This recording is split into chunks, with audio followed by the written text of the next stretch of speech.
vídeo de hoje eu quero falar com você sobre reserva de emergência, tá? Esse assunto é um assunto que, cara, sempre me incomodou. Eu sempre acreditei que tudo aquilo que eu fosse fazer na minha vida, eu poderia resolver com o dinheiro que eu recebia no mês. Essa é uma crença que eu tive, cara, até pouco tempo atrás. E você pode pensar, mas você não trabalha com finanças. Não, eu trabalhei a minha vida inteira com finanças. Depois dos meus 18 anos, 17, 18 anos ali, até os 38 anos que eu tenho hoje, eu sempre trabalhei com finanças. E, apesar de ter muito conhecimento de finanças corporativas, que é finanças de empresas, eu não aplicava parte desse conhecimento na minha vida pessoal. E eu paguei um preço muito alto por não fazer isso. Tá? E um desses preços, né, uma dessas escorregadas que eu sempre dei na minha vida, porque não foi uma vez só, foram várias, e não foi por falta de conhecimento, foi justamente na reserva financeira. E eu acredito que você talvez tenha tido esse problema no passado, ou você esteja passando por isso hoje, né? E é por isso que eu estou gravando esse vídeo aqui, que é justamente para a gente alinhar esse conceito de reserva de emergência e te ensinar também a você aplicar aí na sua vida, né? Você conseguir colocar isso em prática na sua vida. Porque é o seguinte, um homem provedor, né, uma mulher provedora aí que já tem família, ou simplesmente você está sozinho ali, mas tem conta, tem obrigação no mês a mês, você não pode depender somente daquilo que você recebe no mês para pagar as contas que você tem ali no mês a mês. Né? Você precisa ter uma reserva, porque caso alguma coisa dê errado, né? Por isso que o nome é reserva de emergência, você tenha um prazo para você respirar, ajustar a tua cabeça, as tuas emoções, né? Que isso é tão importante quanto você fazer matematicamente as coisas. Às vezes a gente tenta racionalizar as coisas no momento em que nada está acontecendo, mas quando você tem uma emergência, quando você tem um problema de saúde, quando você perdeu o emprego, quando você bate o carro, acontece alguma coisa, não é simplesmente pura e simplesmente o fato de você ter uma conta a mais para pagar. Você tem a questão psicológica também. E isso pesa muito. Quando a gente tem uma reserva de emergência, você tem uma certa...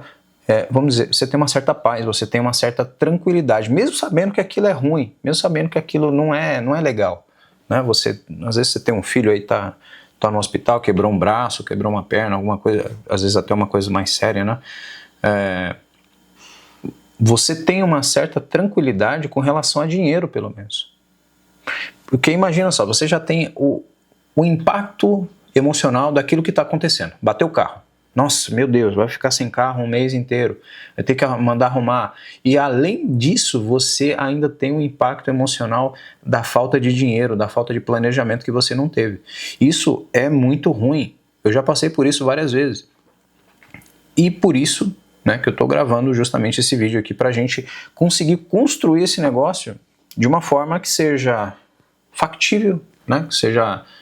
Não vou dizer que é fácil, né, mas é simples de ser feito. Né? Basta você tomar alguns ajustes aqui, eu já vou falar para você como é que você vai fazer isso na prática, né? Obviamente. Mas o que eu quero que você tenha mais consciência é de que se você é uma pessoa provedora de casa, você não pode ficar sustentando a casa somente com o dinheiro que você recebe no mês a mês. Isso não faz sentido, tá? Do ponto de vista financeiro e do ponto de vista emocional, porque as duas coisas andam ali, ó, casadinho. Tá? Às vezes você faz compras que você não precisa por conta de emoção mal resolvida. Tá? E aí quando você tem uma emergência, aquele dinheiro da compra que você fez, cara, poderia estar te salvando agora. Mas como você não tem esse dinheiro, você vai recorrer a quê? Cartão de crédito, empréstimo, agiota e daí para pior. Tá? Tem gente que prefere pedir o dinheiro para um agiota do que para um familiar. Né, por conta da humilhação e tudo mais. Bom, vamos lá, você já entendeu qual que é a importância aqui da reserva de emergência. Eu gostaria que você compartilhasse a sua história também. Deixa eu voltar aqui. Eu gostaria que você compartilhasse sua história aqui nos comentários, se você já precisou alguma vez da reserva de emergência e não ter.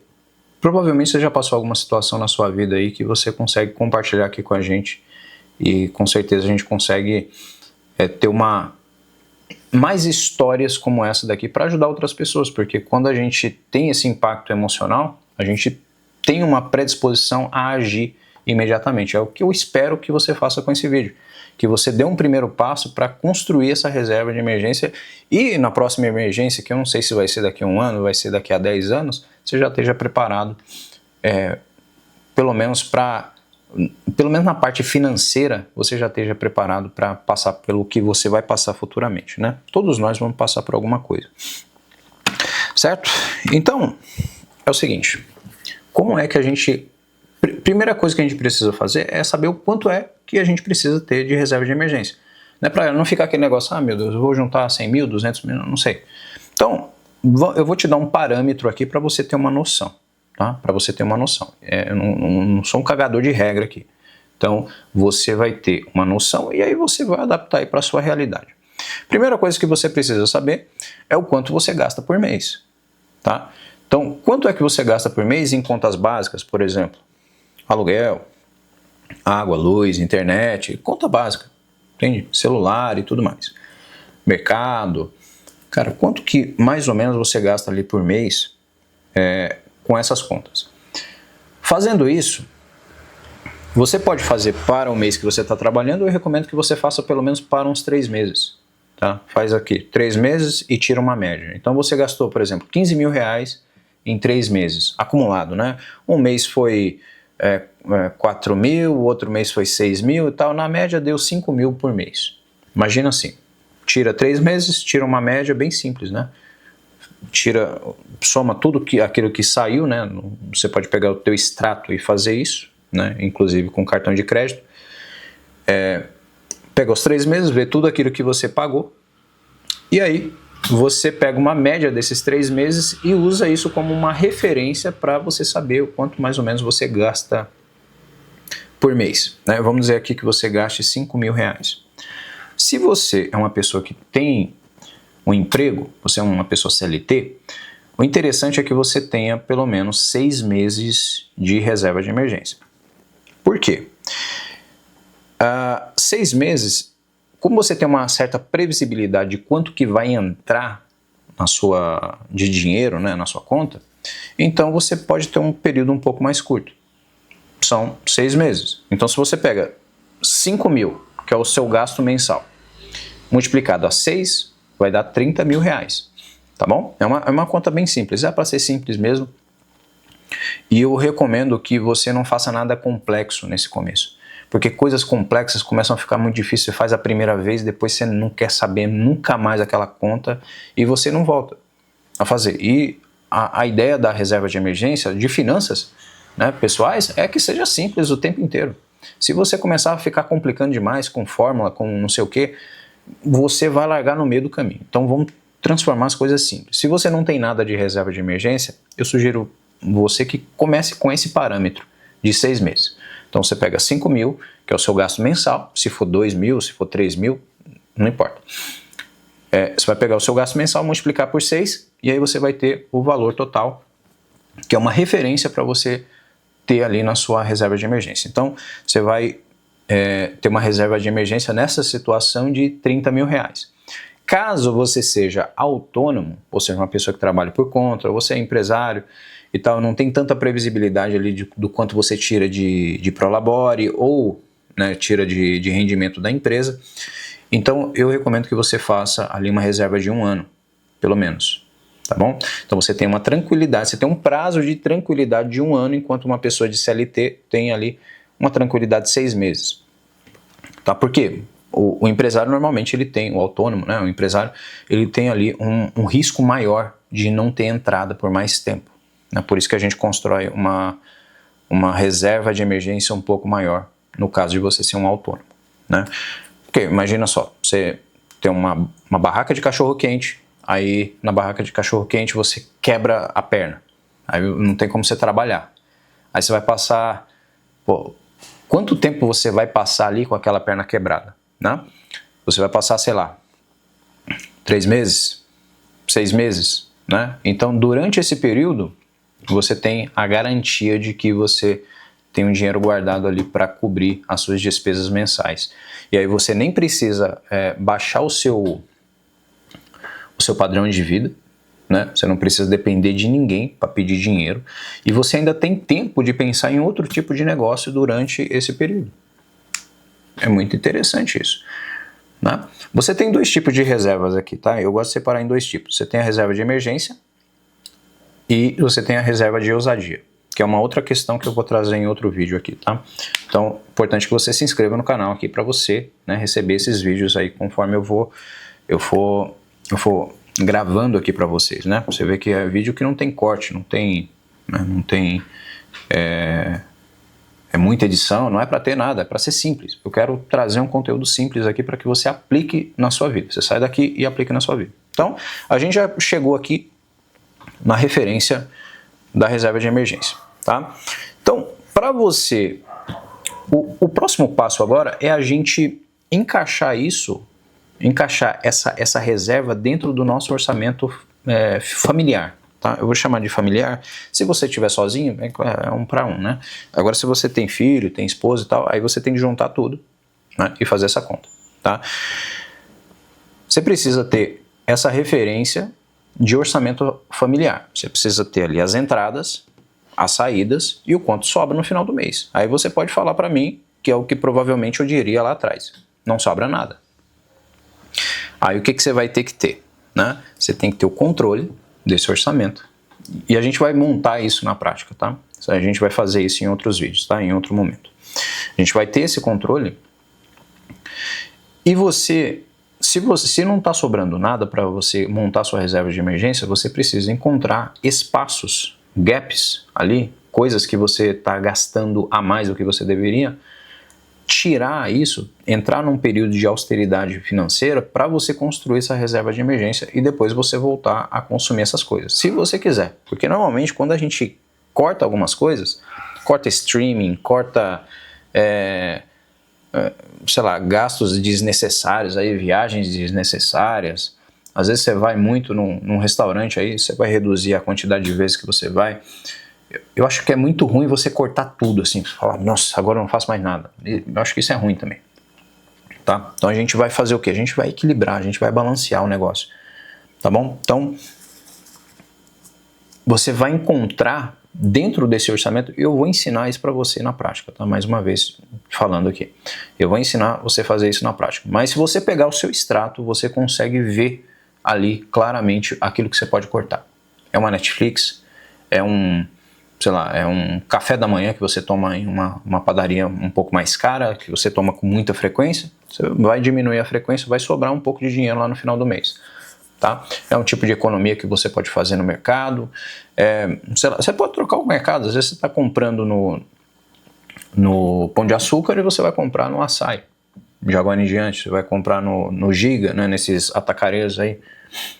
Porque tem a mesma coisa. O mesmo sabonete que vende no Giga vende também no Pão de Açúcar, né? O que você vai fazer é comprar em outro mercado e vai te dar ali, sei lá, 30%, 40% de economia em uma conta só do que você está fazendo, entende? Então você vai, quando você tem o controle, com o controle na mão você já tem uma certa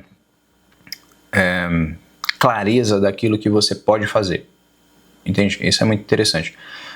E aí alguns gastos você vai cortar e outros você vai simplesmente diminuir. Por questões de você fazer escolhas melhores, entende? Quando você tem um controle, você faz escolhas melhores. Eu acho que esse é o ponto. E principalmente você vai ter o comportamento, que eu acho que é isso que realmente faz total diferença, você ter o comportamento de investir ao invés de simplesmente gastar, né? Porque muita gente tem, e eu me incluo nisso, né? De gastar tudo que tem e não investir nada. Então agora você vai gastar um pouco e vai investir um outro pouco. E esse comportamento, se você continuar ele ao longo da sua vida, pode ter certeza disso. Você vai entrar, em algum momento você vai chegar no ponto de você atingir a liberdade financeira, que é o que? Os seus investimentos bancarem o seu custo de vida. Você não precisa mais trabalhar. Você trabalha não porque você precisa pagar as contas do mês, mas porque você quer trabalhar, né? E é interessante. E aí isso te dá espaço para fazer alguma coisa muito mais próxima de um hobby, uma coisa que você goste mais e às vezes até que te pague menos. Ou quem sabe você até descubra ali que você tem um talento e consiga receber muito mais, né? Isso te dá fôlego, isso te dá paz de espírito, tá bom? Você tem investimentos guardados ali para um tipo de emergência. Ou simplesmente você tem ali alguns investimentos que vão pagar o seu custo de vida, tá bom? Mas esse é um segundo passo, isso está um pouquinho mais para frente, tá? Beleza? Então, vamos só recapitular aqui. Cálculo. Você vai calcular o seu custo médio de gastos mensais, né? E vai multiplicar por 6, caso você seja CLT. Se você não for, você vai multiplicar por 12, né? Se você for autônomo. E aí você vai chegar nesse número. Você precisa começar a criar a reserva de emergência a partir de agora com essa referência. 30 mil, 50 mil, 100 mil, não importa. Né? Cada pessoa vai ter o seu, né? Cada família vai ter a sua referência.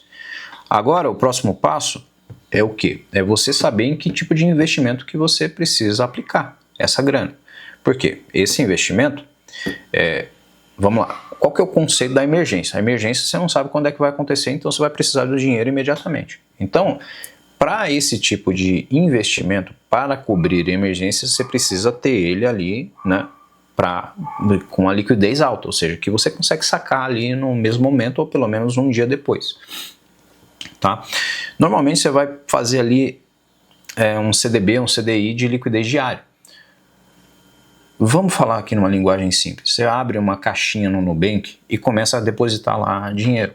Você pode abrir agora uma caixinha lá no Nubank e colocar 10 reais, ou 100 reais, ou 50 reais, ou 30 reais, R$1. Abre a caixinha agora, tá? Abre a caixinha agora e coloca lá R$1. Se você não tem mais grana para nada, coloca lá R$1 e dá o nome para essa caixinha de reserva de emergência. A partir do momento em que você criou essa caixinha de reserva de emergência, você já deu um primeiro passo para você começar a construir essa reserva de emergência ao longo do tempo. Aí você às vezes fala, mas eu ouvi a pessoa falando ali que tinha o CDB, o CDI. Cara, não se preocupa com isso nesse momento. Começa a construir a sua reserva de emergência ali dentro da caixinha mesmo, porque é mais fácil. Tá? Pensa no seguinte, eu tenho que dar o passo mais fácil possível. Se eu começar a estudar todo tipo de investimento para investir 50 reais, que é o passo que você vai dar agora, você vai cansar e não vai dar esse primeiro passo. Então dá o primeiro passo. Deposita ali na caixinha do Nubank. Se você, daqui a um ano, você já tem, tem 50 mil reais na caixinha lá, você já conseguiu construir. Ah, não, mas ali tem um outro investimento de liquidez diária que paga mais do que a caixinha. Beleza, você vai lá, move o dinheiro para lá e aí lá vai render mais, né? Porque aí já entra numa questão de inteligência financeira. Aqui, o meu objetivo com esse vídeo, esse primeiro passo é o quê? Criar o hábito, né? Então a gente vai criar um hábito. Então você vai criar a caixinha agora com 50 reais, com R$1, com o que você puder fazer, já cria ela agora.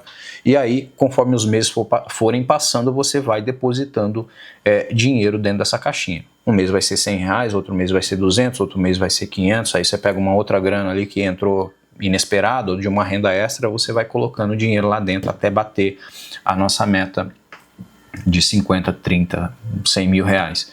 Bateu essa meta, fechou a caixinha, aí a gente vai para uma outra reserva, que é uma reserva de ousadia, tá bom? E aí, essa reserva eu vou falar em um outro vídeo, beleza? Eu vou ficando por aqui. Se você ficou com alguma dúvida, eu quero que você me comente aqui, e a tua história também, é muito importante que você compartilhe ela aqui, né? Eu compartilhei um pouco da minha, mas às vezes a tua história, ela pode ajudar algumas outras pessoas que estão na mesma situação que você, beleza? Vou ficando por aqui, um abraço e até a próxima. Desligar.